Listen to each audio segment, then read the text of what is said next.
All right, guys, welcome to Zooming Through the Semester, Tips, Tricks, and Best Practices for Teaching with Zoom. Today, we're going to be learning from Dr. Jennifer Miller-Thayer. She's a professor of anthropology, as well as the faculty support person for the social and behavioral division. We are going to be recording this session. I do ask that you make sure that your name kind of reflects your real name, right? Because in order to get flex credit for this and for us to be able to track your attendance, we do need to be able to see your full name. Sorry, admitting someone. They are going to be posting these recordings on division shells as well as the Flex Day page. So if you do want to revisit this at any point, you can. Dr. Miller-Thayer and I will both be like looking at the chat and stuff like that as we go. So without further ado, I will throw it over to you. And please mute yourselves so that we can hear better, okay? I'm just gonna turn off the time here. All right, so some more people are joining us, so I'm just gonna give them a second to come in.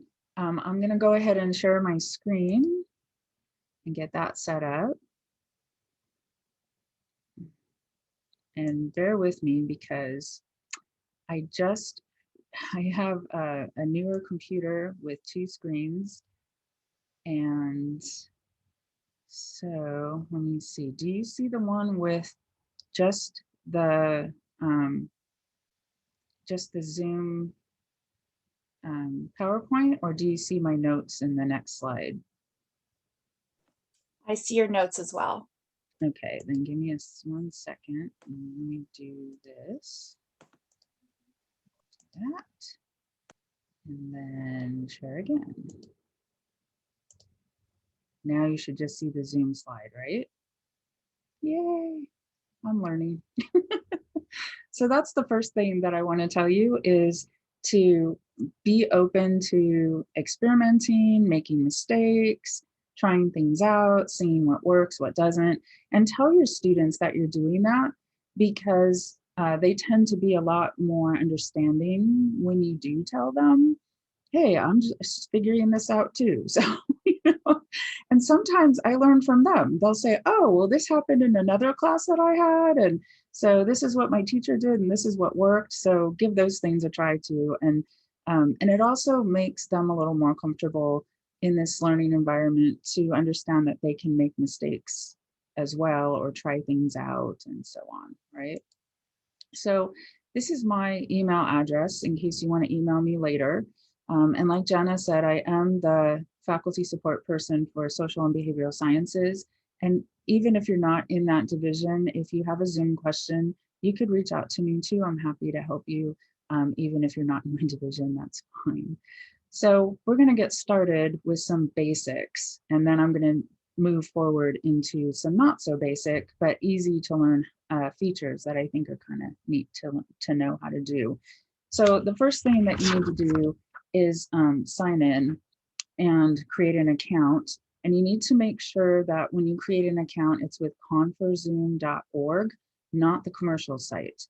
And what you do when you go onto that site is you ask to create an account, you put in your Citrus email, and then they're going to send you an email to your Citrus account, but that can take up to 3 days.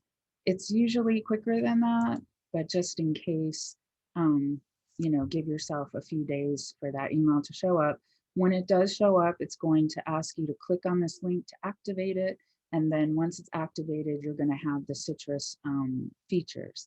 And that's important, because if you don't do it that way and you get a commercial site, then it limits how many minutes you have and how many people you can have in your Zoom and things like that. So you want the site that's associated with Citrus, because that's going to give you more features.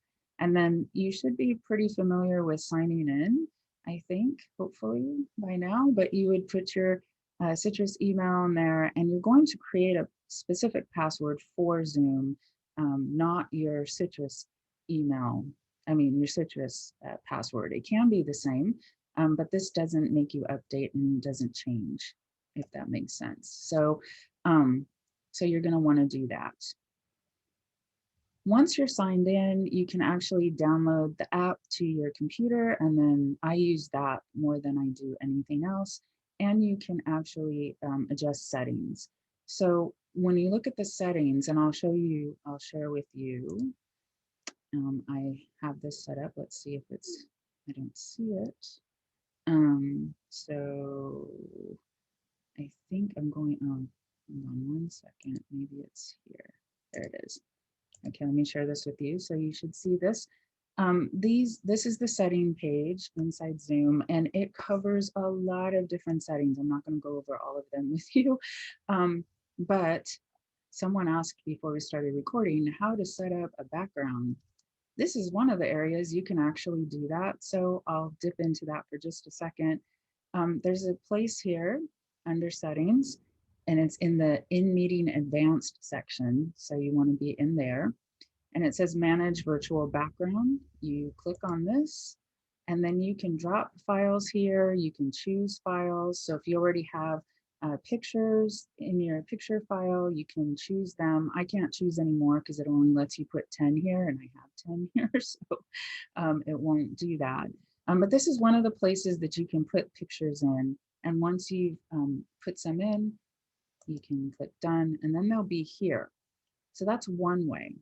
And then this should sync with your app. So when you open your app, which I'll show you in a little bit too, they should show up inside your settings. So sometimes you can see my settings and sometimes you can't. So let's see if this works.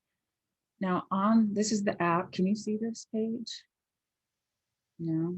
Yes? Okay, good. Because sometimes it shows, sometimes it doesn't. So when you're on your home page with the app, there's a little settings gear, and you can click that. You can also just click your own picture, and it'll take you to the basic settings here too.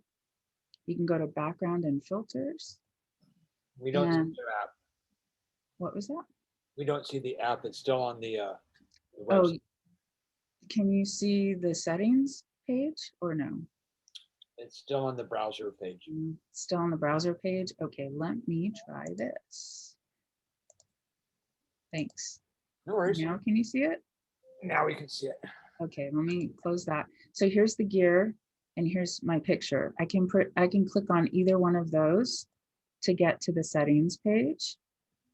And then you click on background and filters, and you can see that the pictures are here, but I also have some other pictures, right, that weren't there. So you can add more than 10 here just by clicking on this plus. You can click add image, and then you can go into your photos, which I think it should automatically, it'll take me to here. And then I have what's called web shots. And so I have these various photos that I use, but you can also use other pictures, like if you have your own travel pictures or whatever. And if you choose a picture and you click open, then it should put it in for you, right? So they're there, and you can choose any background. You can see what they look like, and then you can choose which one you feel like leaving. The first time you do this, it's going to give you a pop-up that says download like a smart app or something like that, or smart program. Click yes, let it download that, and then it'll work for you. And then just close that, and you have your background. So that's how to put a background in, which was a question that was asked before we started recording, and now you know, right? So there's two ways to do that in your settings here on the Zoom page, as well as your settings in your app. Your settings in your app don't provide you with as many options as the one on this page here. So you are going to still want to go through and set some of these up. And some of these settings you'll see are grayed out. Those you can't change at all. Some of these by default are gray, so they're already turned off for you. And then some will be turned on for you, and you can kind of read through them and decide what you want to keep and what you don't. But that's a whole other class. There's a lot here, so feel free to go through and see what you would like. So I'm going to go back to PowerPoint. And that means I have to switch this. Okay, so you're still seeing just the screen, right? Not everything else, I hope. Okay, so once you've done your settings, and you can keep updating those as you go, there's a lot of different things you can do. So I'm going to start by showing you chapter markers. I don't know if you've heard of these before. This is really kind of a cool feature, in my opinion, for using Zoom videos. I tend to make longer videos and use chapter markers rather than a bunch of shorter ones, but sometimes I use shorter ones too. So it depends on what I'm doing. But my lectures, for instance, hold on 1 second, I'm gonna open the chat. Yes, Shirley's asking if you already have a Zoom set up through school. You do, but you have to activate that account. So if you don't already have it activated, then some people might not know how to do that. And I'm mentioning that because I just helped 2 or 3 people last week set this up. So I thought it might still be important to cover for you. But a lot of people, you're welcome. A lot of people already have them set up. So if you do, you're good to go. You don't have to reset it up or anything like that. So for chapter markers, and I made a how to step-by-step direction sheet. And I'm going to make sure that that's posted in all the division shells. So you'll be able to have a step-by-step directions on how to do this. I'm going to show you that today, but that'll also be there. And then I made also a short Zoom video on how to do this. So you can use that later too. I'm not going to show that to you now because I'm going to actually do what's in the video.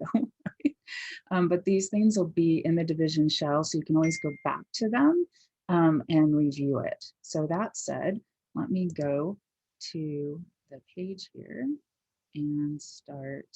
Sorry, I have a bunch of windows open and I'm trying to find the one. There it is. Okay.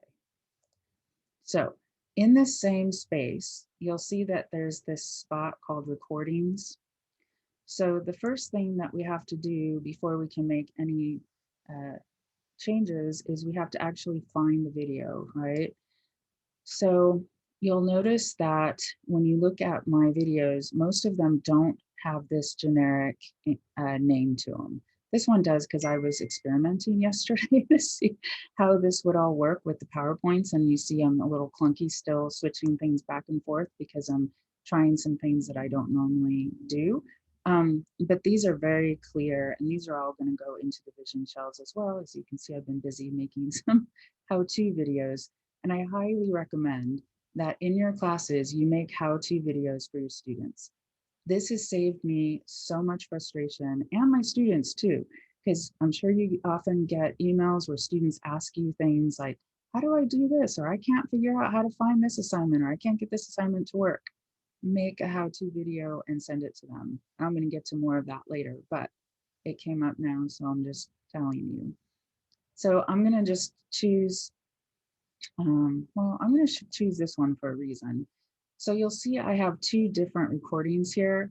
So I don't know if you know this, but when you're recording, if you press pause, you can pause your recording and then start the recording again, and it'll still be one long string.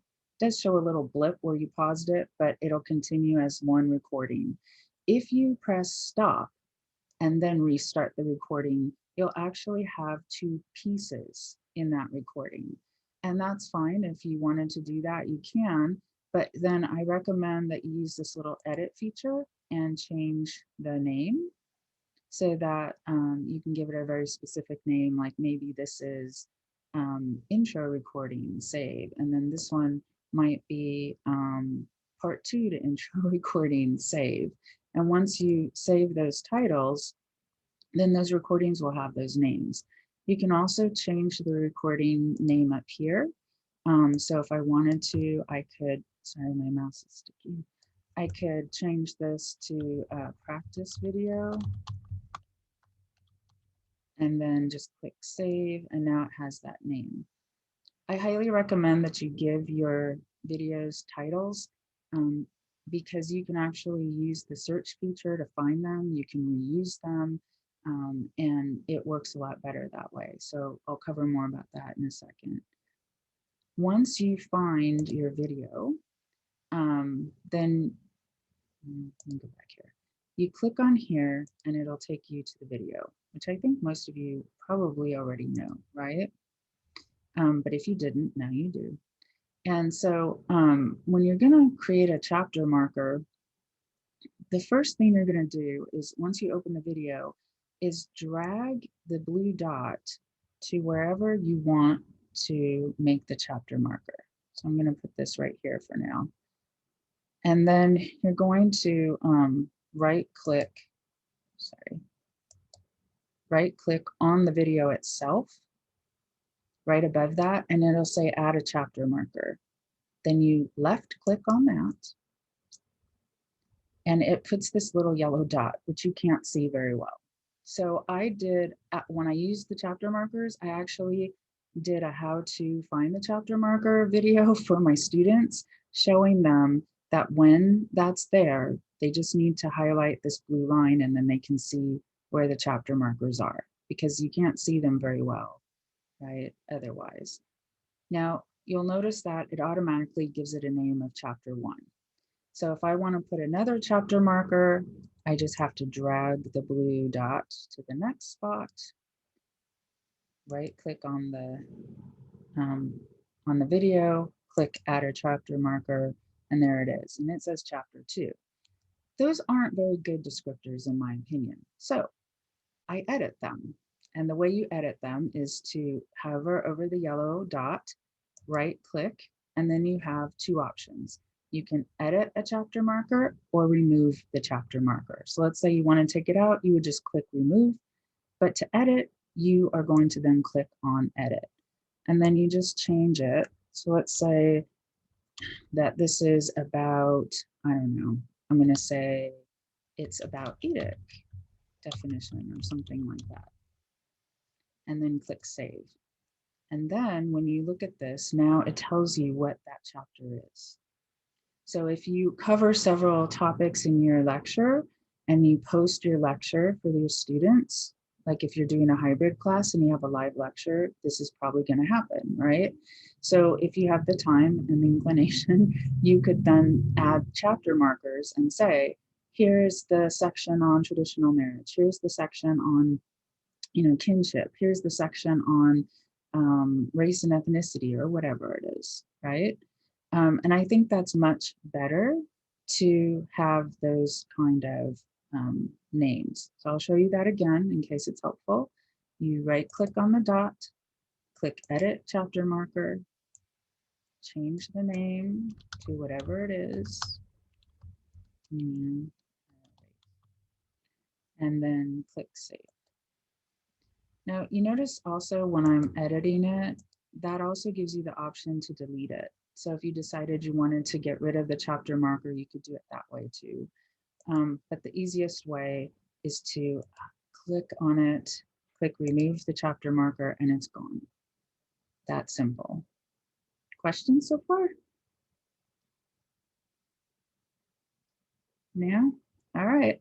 So we'll keep moving on, but that is really an easy, nice little feature. So hopefully you like that feature. So we'll go here and do a new share, back to the PowerPoint. And okay, so that's chapter markers. The other thing I wanted to show you is how to edit transcripts, because sometimes people don't know how to do this. So it's not that hard, but I also, again, have a step-by-step handout and a little short video on how to do it. So those will be in the shells for you so that you can use those. So let me go back here to where we were. And I don't know if you can hear my cat. She's like wailing. Sorry about that if you can. So to edit your transcripts is really easy. You just get into the transcript page once you're in your video and you click on the little pencil and you can make whatever changes you need to make, and then click on the check button, and then it saves it. And the nice thing about this, by the way, is that when you upload your links into Canvas, if you make any changes in your transcripts after you've uploaded your link, it automatically makes those changes for you. You don't have to re-upload the link. The other thing is that I don't know if you're familiar, but you're going to get 2 emails when your recordings are made. The first one tells you it's in the cloud. The second one tells you the transcripts are ready. You don't have to wait for that transcript one to upload your link. And once the transcripts are ready, they're already in that link. You don't have to re-upload it. And I didn't know that for a long time. So every time I would wait for the transcript link to come before I would post the link, you know, to make sure that the transcripts were there. And it wasn't until later that I found out that it actually automatically updates the link for you. You don't have to re-up it. So I just thought I'd share that with you in case that was helpful. So you can actually watch and listen to your video at the same time as you're going through this if you want to, or you can just scroll down through the whole thing. And this is one of the things that it does. Sometimes it's kind of funny. Like I'll say, welcome to Anthro 210, and it'll spell out 2 and put 10 next to it, or it will change. It has a strange way of presenting that. So I often have to fix these things. So those are the kinds of things that you might fix. And then once you fix them, you just click the arrow to show that you're done. All right. Am I going too fast? It's too easy. Everybody good? Any questions so far? No? All right. Then I'm going to show you how to upload this. I know what you mean, Alexis. I used to wait for that. She said that she will wait forever for that email because she thought the same thing. So I thought I would share that. How do you take attendance in Zoom without calling names? Well, the actual thing is you're not supposed to take attendance in Zoom, just so you know, because it's strongly recommended that they attend. It's not required. So one of the things you can do though, like if you're giving participation points, but you got to be careful with that too, because you don't want to penalize someone who can't make your live class, right? Is you could ask students just to type their name in to the chat, and then you'll have the chat saved, and then you would have that. If you wanted to know who was there, you could do it that way, but you can't actually take rule and use that as a means to like dropping students or penalizing not participating. I'm sorry, Dr. Miller, but don't students have their name there when they check into the room session, because it would say their name, you know, in front of their slot? So you mean like if they attend a Zoom meeting, okay, when they check in, the name will be there, right? The name. If they type anything in the chat, like if you look at the chat right now, you'll see like Amber has a post, and I can see her name above her post. Does that make sense? No, but if you attend a Zoom meeting, the students, okay, and you have the participants, but right, and don't you have the names of the student in their cells? Yeah. It's like here, if I look at this, I have 43 people, and we have the names of the participants attached to the cell. Right. So is that how you can go back to your recording and check for the names of the students? Is that the form of you taking attendance? Yeah, so Amber is posted in the chat. She said you can go to reports in Zoom and download a spreadsheet showing the students and when they came to the meeting. So you can do it that Right, way. and those are, I'm sorry to interrupt you, Jennifer, but those reports too will only include though whatever name the student gives on their profile. So if they logged in with, I mean, I agree with what you're saying, Rick. They have to log in, but then they can change their profile name if they want to. And so they may log in with their Citrus College email or whatever, but their profile name might say Santa Claus. And Right. I see so, what you're talking about. yeah, so that's why I always tell my students, because I offer extra credit if they come to Zoom, but I tell them to make sure their name matches my course roster. That way I can verify that it was actually them. So that's one way I try to, encourage them to attend without penalizing people. But yeah, just go to reports in Zoom and it'll allow you to search by the day, like the date range of the meeting. And then I always download it and save it in an Excel spreadsheet. So I have a record of it. Amber, do you go to the setting on your Zoom account to get access to the report? You know what? Let me look at it real quick and then I can put it in the chat because my muscle memory needs to go back to Zoom and follow that path, but I'll type it in the chat. Oh, here, right here. I think you report. can just get into, Rick, you can just get into Zoom and they have the report here. attendance. They actually have the attendance there in the Zoom. Okay, but where do you get access to the attendance? Okay, so I Well, went. on your Canvas shell, you get onto Zoom and there's 4 choices and one of them is attendance. Oh, thank you so very much. Yeah. Sorry, doctor. I didn't interrupt. Let me just clarify, like, this is how I teach in class as well. Like, if you know something and I don't, feel free to share it. Okay, Zoom on Canvas. Okay, thank you so very much. However, just one side note on that, that will only work if you schedule your meetings through Zoom on Canvas. If you don't, which I don't for several reasons, and we can talk about that if you want. I use invitations, and so I'm looking here and I don't see that.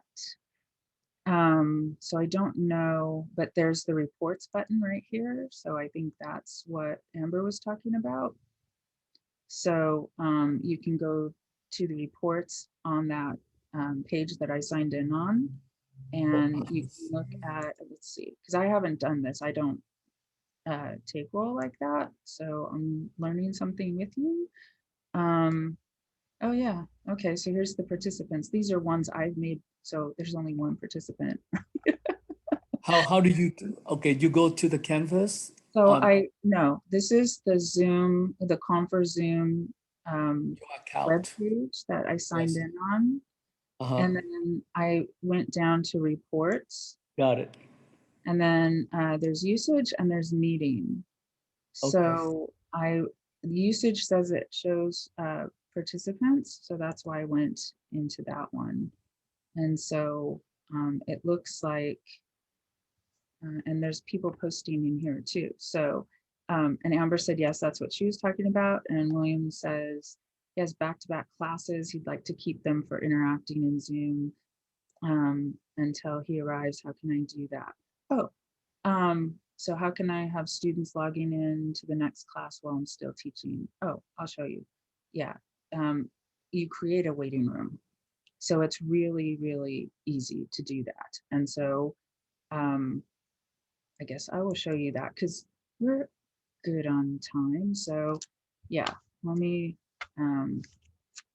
well, let me ask you this. I was going to show you how to upload a Zoom link into a Canvas page. And I do this in a specific way. So do you want me to show you that first and then come back to how to create a waiting room? Because I was also going to talk about like how to use the chat to engage students and things like that as well. What would you guys like? Show the waiting room. Show the waiting room? Okay. Thank you, because I lost the chat for a second. Okay. All right.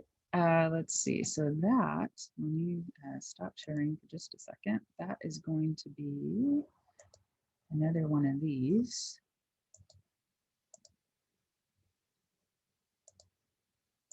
Okay, so do you see my my home page again for Zoom with my app? Yeah. Yes. Okay. I think that's what we're seeing. Yeah. You see where it says schedule right here? I see reports. Okay, how still on about the you see this page now, scheduling the page, Nope. scheduling a meeting, sorry. No, You don't see that? Nope. no.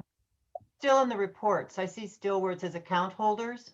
Okay, let me try, because it's not showing. Okay, let me try this, hold on. There you go. Okay. It's not, I wonder why. It's not showing me my Zoom page, but I think, oh, I have an idea. I might have saved this, hold on. Let me just check on the pictures really quickly because I did some screenshots. I did not do that, okay. All right, so unfortunately, you can't see this. Let me see if I can do a quick screenshot. Give me 2 seconds. All right. Okay.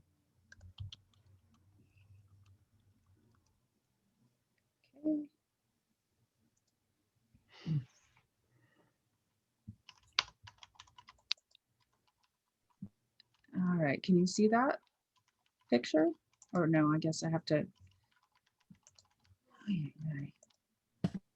Here we are. Okay, can you see the picture? I'm setting up a meeting. Yes? Awesome. Okay, so this is a screenshot. It's not live. I can't actually fix this. But in this part, and I just realized I should make another screenshot, sorry. No, I get it. Oh, you want them to interact in Zoom until you arrive. Okay, so what you do is you set up your class so that, okay, let me do one more screenshot for you because you need to be able to see. It's in the advanced options. So let me see how I can, yeah, there we are. Okay, let me do another quick screenshot of that.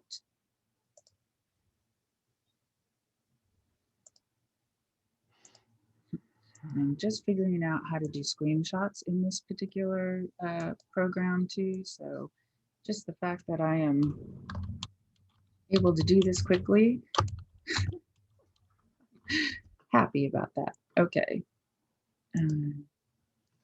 Share. All right, can you see the new picture? Can you see this with the advanced options? Or yes, perfect. Okay, see where it says allow participants to join anytime? Right under advanced options. I don't know where my mouse went, why it's disappearing on this, but it is. Then I believe, because I haven't done it this way, I think that allowing them to join anytime without creating a waiting room.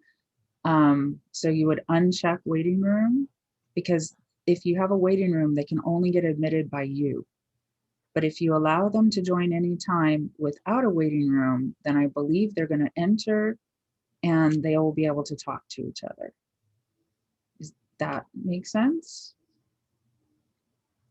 So that way, because if you have the waiting room, then it's what happened with you coming into this meeting today, right? Someone had to admit you. So if you're in one class and you want the other class to be able to have like some social time, then just don't have a waiting room and let them join anytime. Does that help, William? Oh, Bill, sorry. I noticed you got my Bill in your post. Is that good? Yes, Yeah. yes. Question? Awesome. Okay, so that's how you do that. Okay, I'm going to close this up here. Okay. All right, so now if I go back to here, oops, I want to do this. Okay. All right, so you figured out how to edit the transcripts. That was easy, right? And then let's look at uploading the video link to your Canvas page. Now you may already do this, and think, oh, I already know how to do this, but I'm just going to show you really quickly how I do it, because I've learned a few things about doing this. So in the beginning, when I used to post Zoom links, I did it like this second one right here, which is very intimidating and not nice, and no one knows what it's about, including me. And then I would have to click on it or read whatever I had put above it to understand what this was. So now instead, what I do is I create a link with a title, and they both will work. See, if I click on here, it takes you to this same video of faculty support, how to edit. And if I click on there, it's the same video, right? But this one tells you what it's about. And so it's a lot nicer way, I think, to do it. And so I'm going to show you how to do this. And I'm going to start first by showing you how to create the page, because I also realize that some people don't know how to do that. So you go into your module.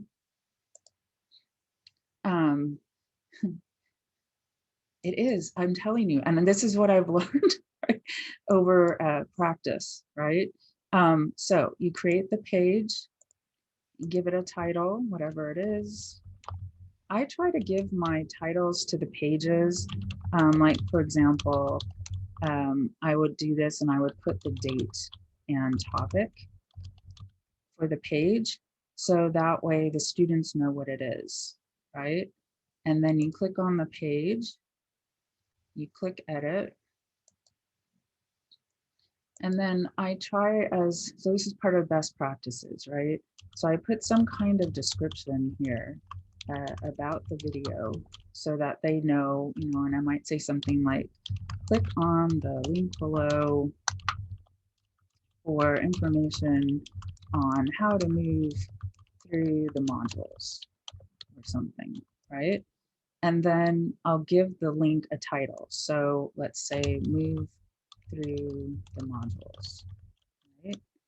So you type the title, you highlight the title, you go to insert, and the very first one is link, and that's the one you want. And it's going to be an external link. So when you get that email with your link, or, and I realize I forgot to copy a link because I was in a hurry. So give me 1 second, I'll go back here to the recordings. So do this. So when I get to this page, I can copy a shareable link. But before you do that, right, you want to go to share, and you want to click on this one right here where it says viewers can download. Blue is the default, which means viewers can download the link or the video. The best practices right now is telling us not to do that. So you want to gray that out, because sometimes students will download videos and then they'll upload them to courses, to sites like Course Hero, where they are sharing your information, sometimes illegally. So it's up to you. If you want your students to be able to download it and then upload it anywhere, then you can certainly skip this step. But if you'd like to keep your videos private so that they can only watch them in the Canvas site but not download them, you want to click on that. Yes, we're still on insert a link. You just want to do this before you insert the link. Does that make sense, Sylvia? And then you click done when you've done that.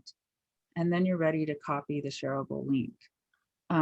So you just click on that, you get this nice green. I couldn't see what you were doing, so I only see the insert link page. Oh, you don't? Oh, I'm sorry. So I kind of got lost. Let me go back. Okay, let's do this. Now, can you see it? Yes, now I see. Sorry. Thanks for letting me know that. I apologize.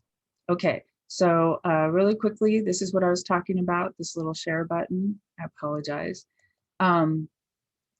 Here's the viewers can download.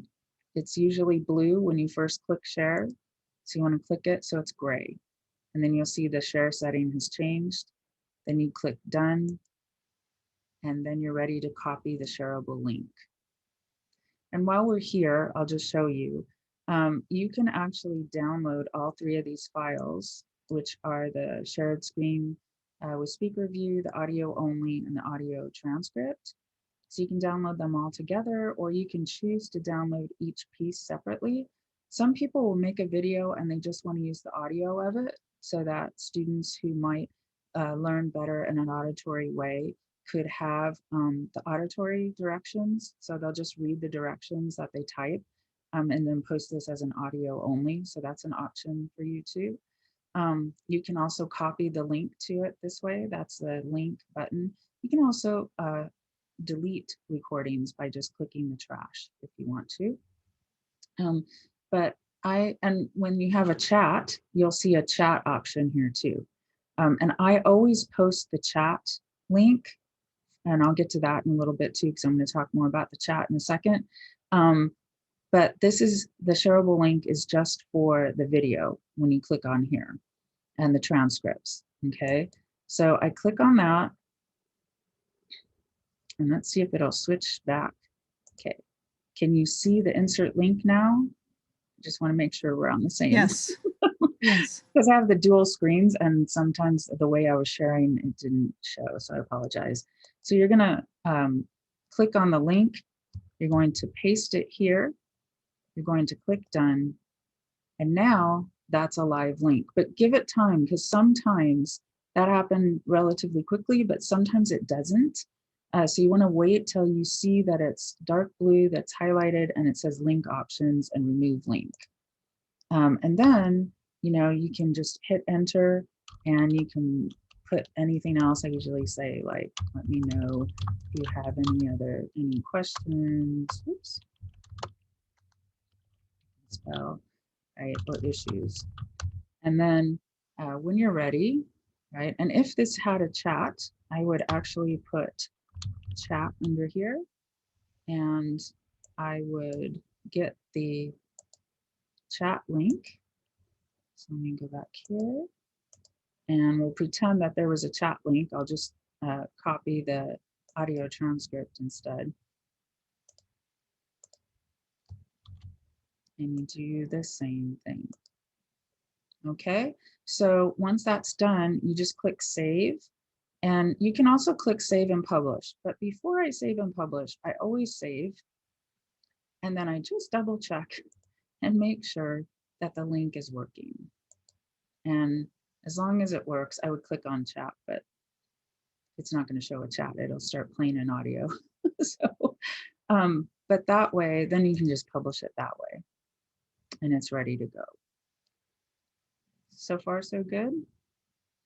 But really make these titles, because honestly, it will save you time too. Now, here's another fun feature. Some of these types of things, like if I make a how-to video, I actually post in a module and I post it in an announcement. So if you want to post your Zoom link in an announcement, like let's say you're doing a checking in video or a how-to video or something like that, you do the same steps to post it in an announcement. But if you're duplicating this, you can actually copy this, go to announcements, create an announcement,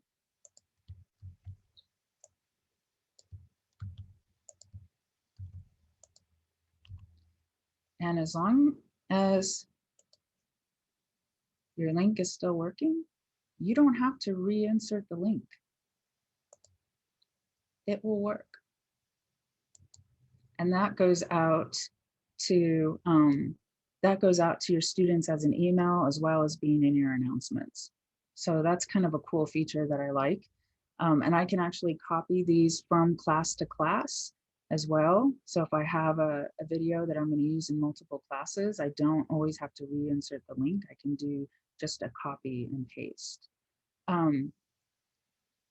Yeah, so Shri and Amber answered you perfectly. Yeah.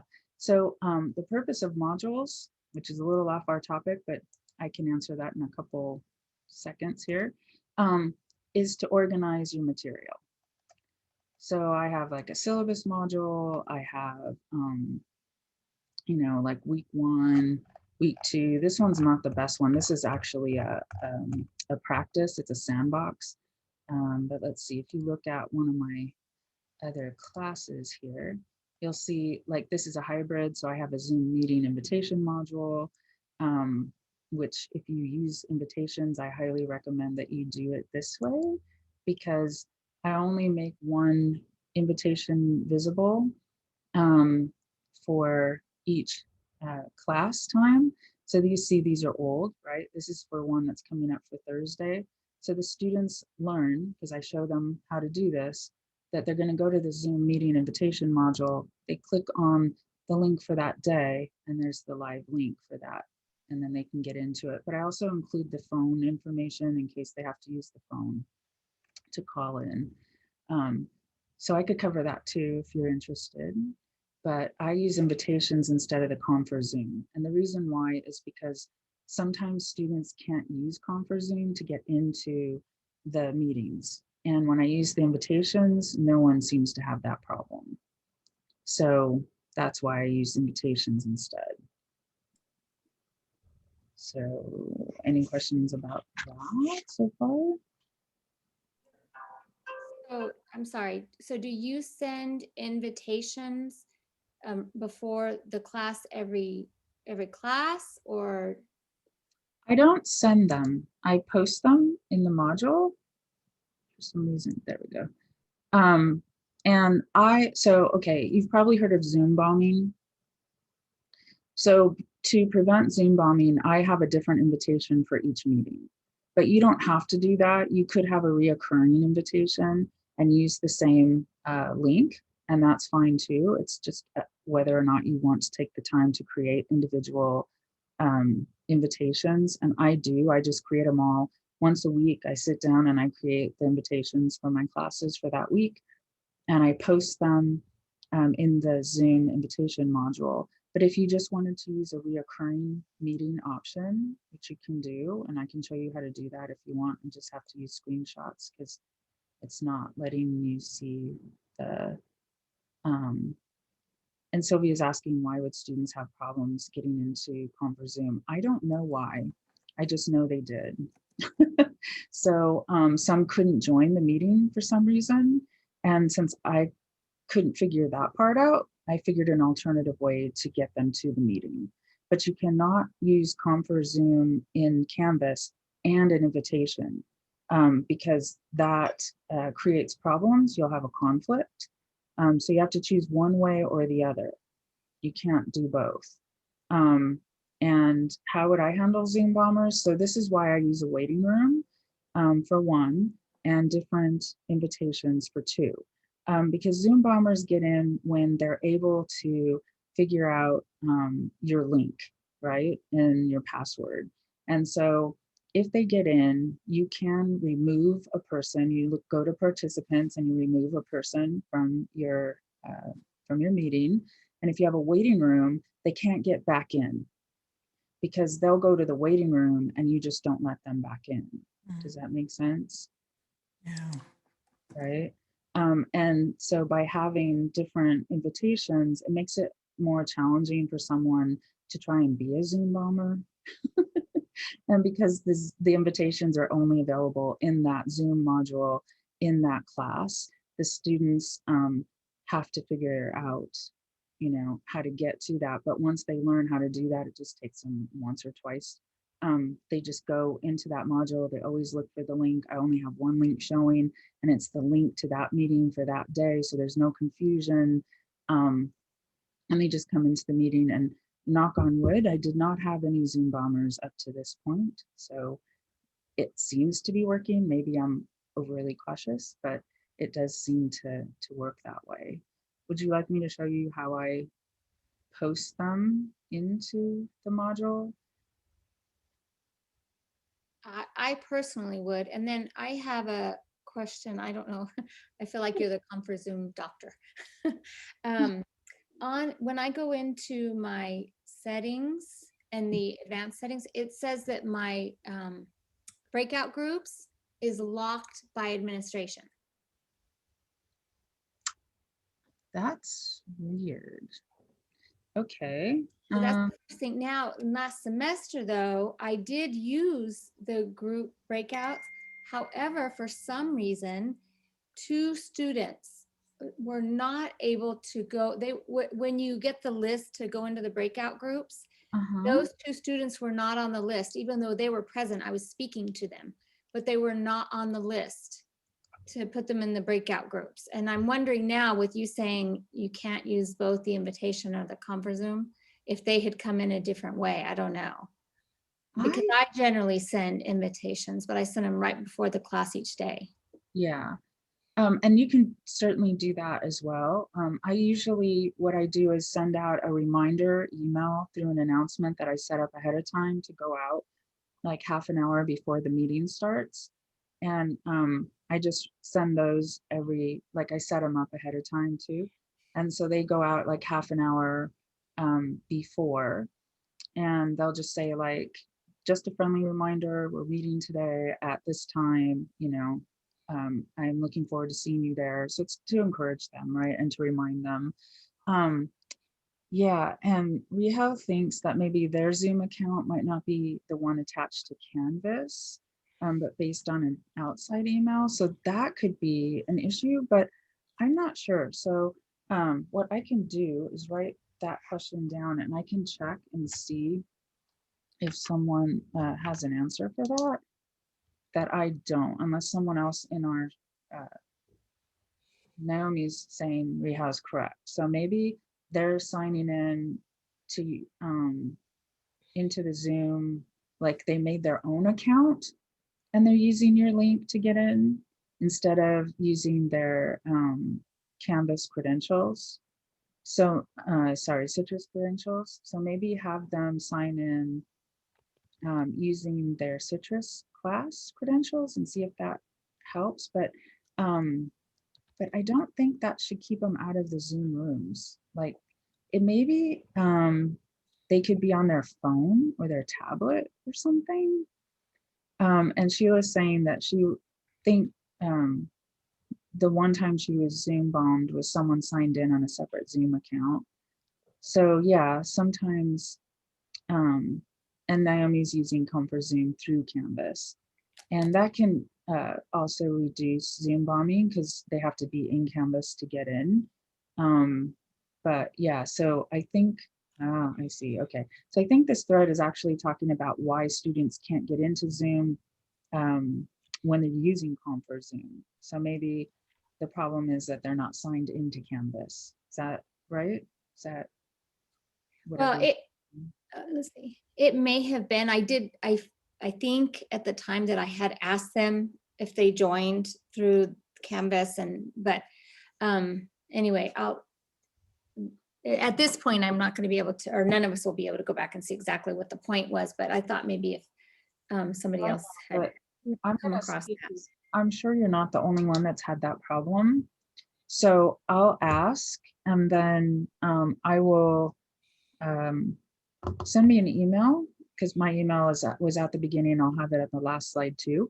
Just send me a quick email and I'll find out what I can and I'll let you know. Okay. Okay, thank you. You're welcome. Yeah, because I'm not sure why they wouldn't be able to join the room. So yeah. Okay, so I have like 15 minutes left. So let me finish what I was gonna do, and then I'll show you how to put the invitation into a meeting module if you want, because that was something that I wasn't planning on covering, but I do want to just talk a little bit about using the breakout rooms and the chat and things like that. Sorry, I'm still getting used to, there we are. Okay, so sometimes we're teaching to black boxes, right? And so it's like, how do I know if anybody's actually there and paying attention? And so I use the chat a lot. And for those of you who came in a little bit later in the beginning, you may have missed my announcement that I have a hearing loss in the speech range. And so I actually wear hearing aids. And being on Zoom, sometimes trying to hear what students are asking, like if they, because I do let them unmute themselves to ask questions and things like that. But the problem is that sometimes I can't understand what they're saying. And it's not their fault, it's my hearing loss. And I can't see them face to face to read their lips to try and fill in sounds. And so I actually love the chat for the purpose of getting the information. So if they ask something verbally and I can't catch it, I ask them to type it for me. And then that way I can understand what they're saying and I answer them verbally. And so I use the chat that way, but I also use it, like I'm very discussion oriented. So I ask questions that I want them to answer. And so I let them use reactions. So they could raise their hand, they could put thumbs up, right? Things like that. But I also ask them like yes and no questions, and I tell them type Y for yes and N for no, or, you know, I also use the chat like a chalkboard or a whiteboard. I guess I'm showing my age there.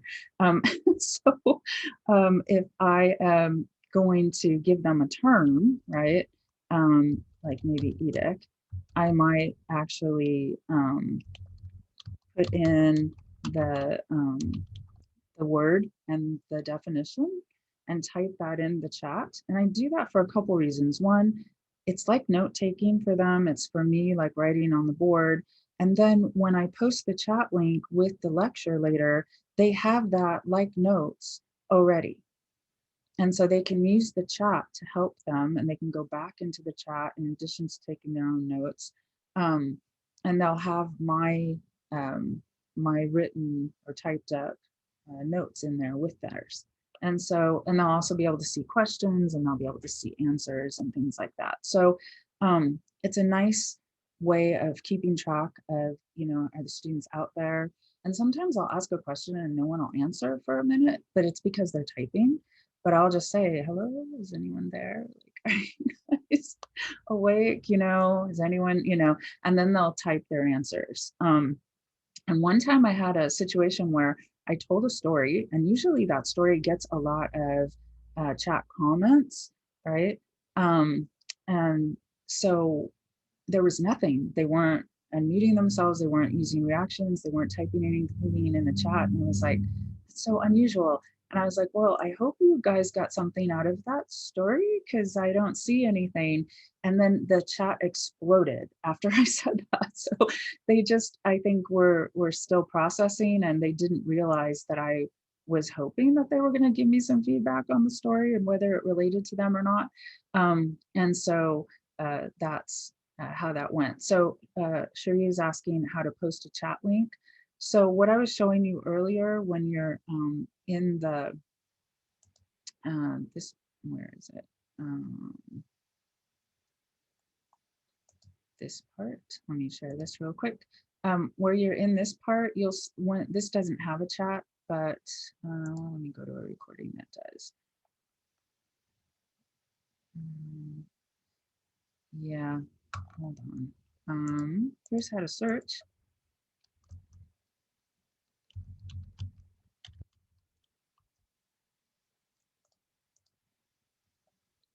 Live meeting.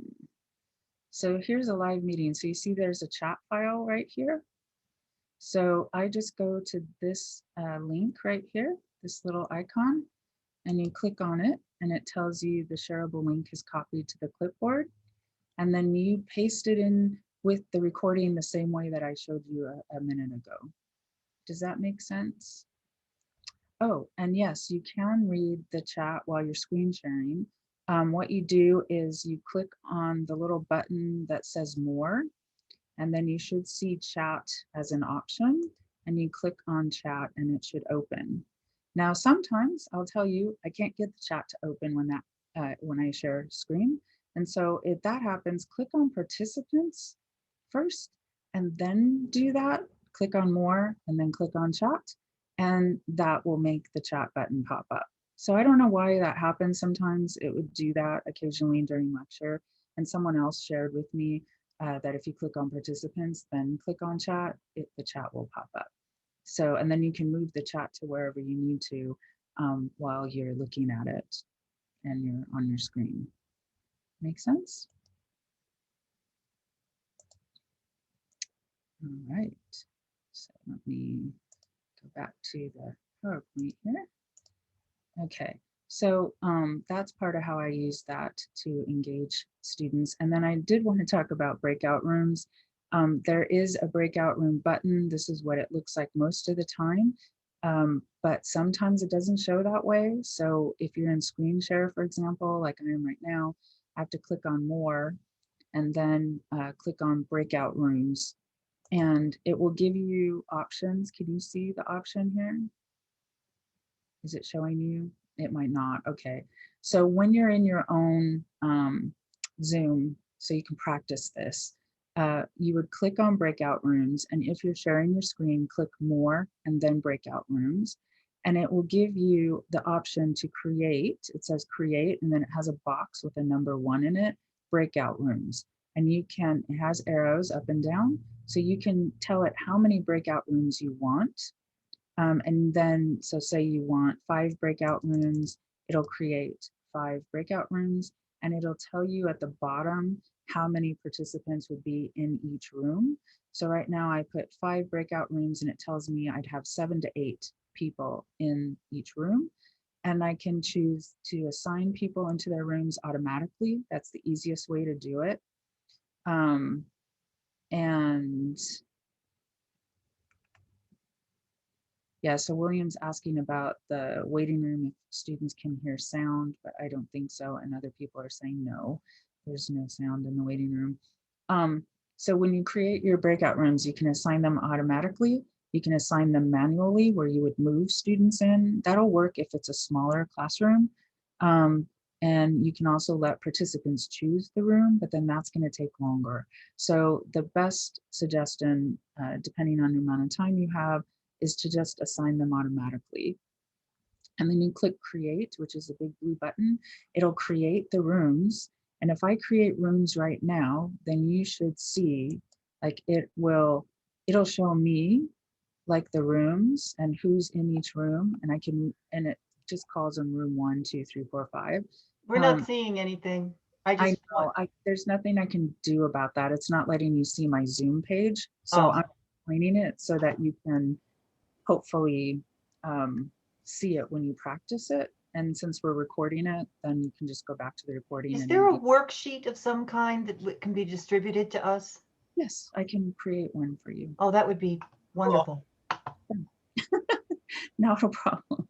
So so it lets you rename the rooms, and I'll use some screenshots for you so you'll see the pictures too, because I think that helps. You can delete the rooms, and then Sylvia's asking if you can reassign students after they've been assigned. Yeah, you can move them around. So there are ways to do that. And you can recreate the rooms, you can add a room. If I open all the rooms, then you'll get an invitation to go into the room, and the students have to click on that invitation to get into the room. And you can actually visit the room, and then when you go into each room, it'll give you an option to leave the room. So you have that choice as well. You can message the rooms. So let's say, you told them, okay, I'm going to give you 15 minutes. Then maybe at the 10-minute mark, you could say you have 5 minutes left. And then you could say at the 1-minute mark, you have 1 minute left. And then you can close all the rooms, and then the rooms will basically close, and then the people will move into the regular class again. And then Sheila was saying she always sets up extra rooms before she opens the breakout rooms at the start for latecomers who come to class late, so they can just go into the empty room that she had, so she can just move them into there. Depending on what I'm doing, it may not matter if they're late, so I could just kind of plop them in to another room that's already in session. And I use these for discussions. So before I'm not sure what you mean, Tasha, about academic integrity. Why? I don't see an issue with that here. Well, we're not requiring students to attend class. Previously, students needed to. No, she means late to the class. No, I'm not talking about being late to the class. I'm talking about that, we can't penalize students for not attending class. We can't require them to attend class. So I'm really concerned about how all this is playing out for students' academic integrity and their student learning outcomes. Well, so here's how I use breakout rooms. Before we went to remote learning, I had a discussion activity where the students would have a certain set of readings that everybody did, and then they each were responsible for a chapter in a book. And they'd have to summarize that chapter, bring their summaries to the group, share their summaries with everyone in the group, have discussion questions. They would meet as a group in class, share their information, pick some discussion questions, and then we come back as a class and I would use their discussion questions to guide the rest of the discussion on that topic. When we went remote, in spring, I had to revamp that whole activity, and it was a big part of their grade and it was important to the class. And so I was trying to figure out the best way to do that. And what I ended up doing was I broke them into groups on Canvas and created a discussion board. And that's where they put their summaries and their discussion questions. And then the students who did come to the lecture, which I encourage them all the time, I tell them, come to the lecture. And I also tell them this, yes, I'm recording it. Yes, you could watch it later. But here's the thing. Most of the time, life is going to get in the way and you're not going to watch the recording later because you're going to have the best of intentions to watch that video later. But what's going to happen is you're going to end up, having to work or taking care of the kids or, cleaning your house, or you're just tired and you don't watch it. And then what's going to happen is you're going to get to the test and then you're not going to have watched what you needed to watch, and then you're going to be in trouble, right? So I said, so it's just better and easier for you to show up and participate with me live rather than trying to watch it later. And I get about 2/3 of my students who come on a regular basis. So I feel like that's a good thing, and they're coming, right? So, so by having them come, when they come to the live lecture, I had them bring their discussion questions with them, not their summaries, just the discussion questions. And then I broke them into breakout rooms that were not the same as the groups that they were on in Canvas, because it didn't matter. They could be in any group. And all they had to do was pick out of everyone's discussion questions to pick 2, bring those back, put them in the chat, and then I addressed those questions and we discussed them as a group. And that worked beautifully. So it took something that normally they would have been in the same group in person, and it used breakout rooms effectively. And there was no points attached to them coming into the lecture to do that part of it, but there was points attached to the one that was posted on Canvas. So they all had to participate on Canvas for the points. And then when they came to class, they got more out of the topic by sharing their discussion questions. And the ones who had to watch the lecture later, they would still get something out of those questions, right? And out of that lecture, it's just they wouldn't have their questions answered maybe, unless their questions overlapped with someone else. Does that make sense? Yes, maybe. Yes, thank you. So that's how I use that, since I can't record students. Yeah, a good suggestion, Jennifer. Thank you. You're welcome. Yeah, because that is part of it, right? You want them to be there and you want them to participate, but you can't force them to be there. And also, I had to have some understanding of where they are. Sometimes they wanted to be there, but their internet wasn't working, or they got called into work or something like that. And they would send me these panicked emails, and it's like, it's okay. That's all right. Because they're dealing, and I got kicked out a couple of times, when we were teaching, and I had one class I got kicked out twice because my internet went out. It's like, ah. So, I'm actually looking right now with my internet provider to see what it's going to take. I live in a home that's very, very antique. Let's use the word antique, and so I don't have good internet in my home, and I'm having a lot of issues getting on the internet, and I'm really concerned about teaching my classes via online with the internet, when half the time I can't trust that, yeah, I've got a class at this time and I'm going to be here and I'm set up and I'm ready to go, but I can't trust that my internet is. So I'm not sure what to do about this, and I can't afford to rewire my entire house. Yeah, I don't know if you can see the chat, but a lot of people are telling you they switched to Spectrum, what kind of speed to have. Caitlin said she went to Starbucks once, right? Make sure that you don't have a lot of other things on at the same time. Internet boosters work. I have Spectrum too. I don't have too many. Yeah, Frontier is horrible. I've had Frontier. So hopefully those suggestions will help. And someone else was saying they had to get going. And just so you know, this recording will be in the division shells and on this Flex page. So you'll be able to see it. And then there's other good advice in there about like making sure anything else that might be using Wi-Fi is turned off, like printers or TVs that could be using like Roku or other Wi-Fi connected devices. That is my personal, and other people are using Wi-Fi in my home at the same time. So I really have an issue with this. Well, hopefully some of the chat suggestions will help. But since we're running out of time, I just wanted to give a couple last bits here. One, use titles. So when you're making how-to videos or other kinds of videos to post for the students, you could just click new meeting, but I highly recommend that you schedule it instead and give it a title. And then that way, when you do that, you can search for it. It's easier to know what that video was, so you can reuse it if you want to. So give it a title. And then I reuse some videos term to term, like how to access the tutor, how to move through the modules, how to access certain homework, and that's in an ebook that's kind of hard to find, things like that. I was mentioning earlier that I use how-to videos. And so those how-to videos are, I use soft talk lessons, and one of the students couldn't figure out how to get the crossword puzzle to work.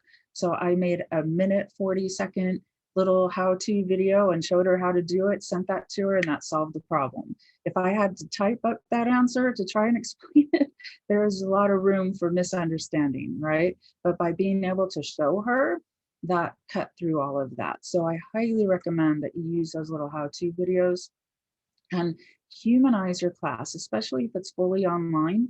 Humanize your class with imperfect videos. Don't stress about being perfect in your video. You're gonna make mistakes. You might fumble over your words sometimes.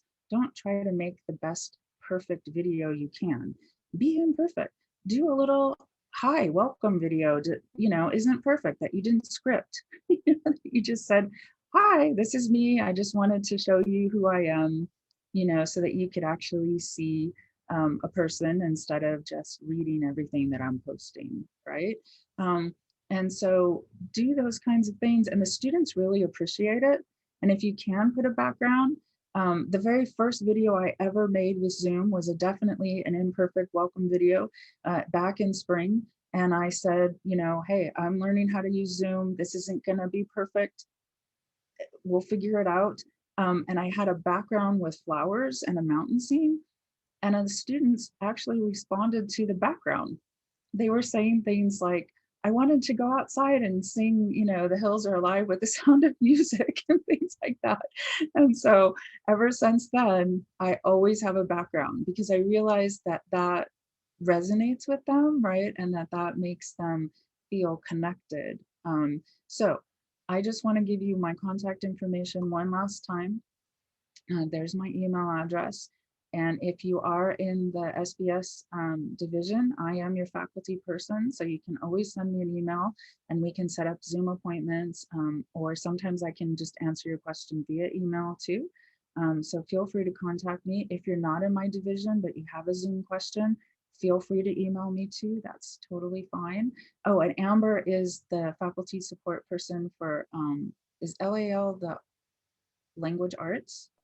Right, language arts and library. Just making sure. Thanks. Yeah, Because I thought I got the LA, I figured it was language arts, but I didn't know maybe LA. we should be LOL or something, you know. And Amber put her contact information in there too, so she can definitely help you as well. And thank you guys for coming. I appreciate it, and I hope it was helpful. And it's nice to see you, those of you who are here and chatting. And Bill, I think you still had another question, so if you wanted to ask that, I am happy to try and answer for you. Oh, you guys are welcome. It's my pleasure. You're welcome. Thank you. Thank you, Jennifer. I'm going to pop off. Are you good? Yeah. Thanks, Jana, for your help. Thanks. I appreciate it. All right. Take Yeah. care, everyone.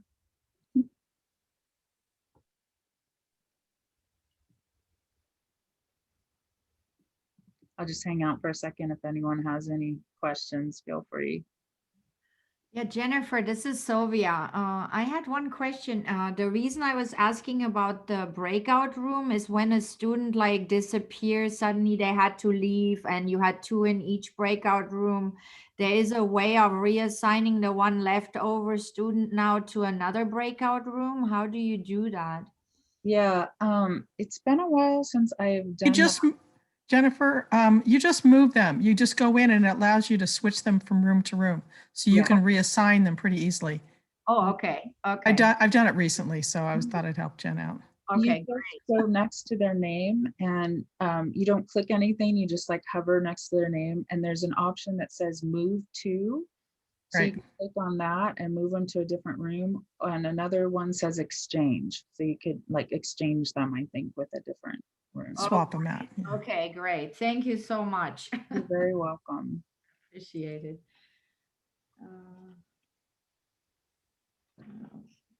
So you guys are welcome. It's nice to have you guys. Thanks a lot. You're welcome. Thanks, Jennifer. Yes, You're thank very you so welcome. much. Bye-bye. Bye. Thank you, Jennifer, for all your work. That was a lot of hard work that you did to put all that together. You're Very welcome. helpful. Oh, good. I'm glad. And I'll make sure all of those handouts and things are put in there as well, in the division shells and on the Flex page. Awesome. Thank you so much. It's helpful to have that resource to go back to. I know, I think the same thing. That's why I was like, I'm just going to make this little video. Well, I took the online course during winter, and before that, I really honestly didn't pay attention to the division shells. I would kind of look and it just was in such a different language. But then after going through the online course, now I go there all the time. I go there at least once a day so I can watch a video or read, a posting, and it all makes sense now, which is really, really helpful. That online course, that training, it was so helpful. I feel so much better going into spring and summer. I'm actually looking forward to it instead of being so scared. Good, I'm glad. Yeah, Senya for one is just phenomenal. And yeah, that class is really helpful. And I've taken other @ONE trainings. They had a workshop series on humanizing your course. And that's also where I was getting the ideas of like I was like, oh, I'm already doing that. So that was good. I got reinforcement for the imperfect videos were, a good way to connect to the students. And I even had students have the option sometimes for some assignments to make a video instead of writing something. And not all the students did, but the ones that did do those, it was good to see them, it was like, oh yeah, I could see a student, and you could see that they took the assignment seriously and they did a good video, and and I think that also helped them connect in a different way, So yeah, highly recommend those classes. I'm going to go ahead and stop the recording, and then if anyone has more questions, feel free.